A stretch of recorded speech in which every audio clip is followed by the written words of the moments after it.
እኔ መከራ ሲገጥመኝ ብቻዬን አይደለሁም። ከዚህ ተነስተን ፊጂ የሚባል ሀገር ሄድ ውጤታማ የሚያደርገን ይሄ በምንም የማይተካ ህይወት ውስጣችኋል።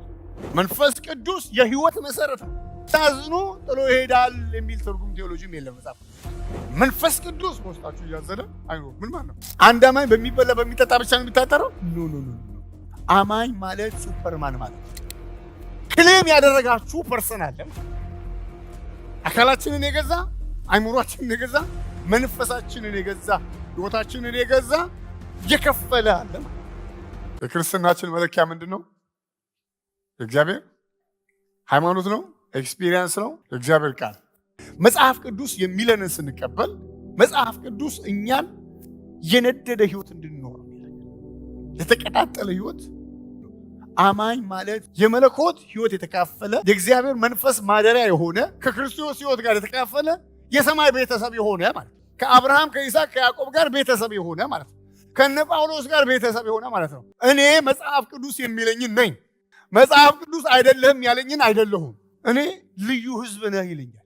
ቅዱስ ህዝብ ነህ። የምትኖረው ጨለማ ውስጥ ነበር፣ አሁን ከዛ ጨለማ ወደ አስደናቂ ብርሃን መጣላ ነው። በጨለማ ውስጥ ካለው ጋር በፍጹም ጥሩ እንዳደረለች ማለት ነው። አማኝ ማለት ልዩ ህዝብ ማለት ነው። ከጌታ ጋር የሚተባበር አንድ መንፈስ።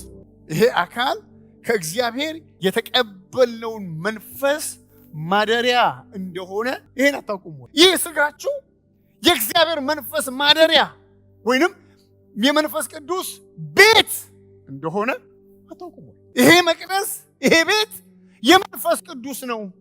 ቀዘቀዘህም ሞቀህም እግዚአብሔር መንፈስ አንተ ውስጥ እርሱ በእናንተ ዘንድ ስለሚኖር መንፈሳዊነት ተሰማህም አልተሰማህም በውስጣችሁ ስለሚኖር እናንተ ታውቁታላችሁ።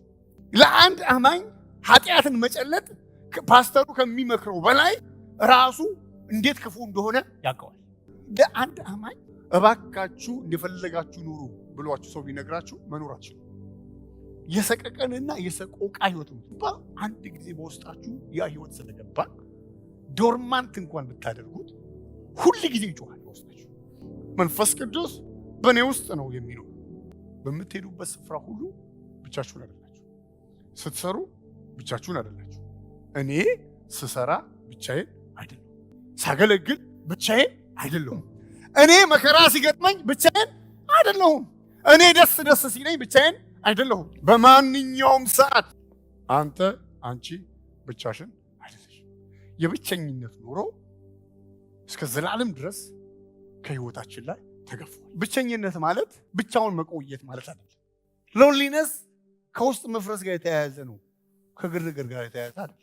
አንድ ሰው ደግሞ ብቻውን እንዳልሆነ አይነት ህይወት ይኖራል፣ የደስታን ህይወት ይኖራል ውስጡ ስትሮንግ ከሆነ። አንድ ሰው አማኝ ሲሆን ከዛ ቀን ጀምሮ ከዘላለም ድረስ የብቸኝነቱ ህይወት ነው።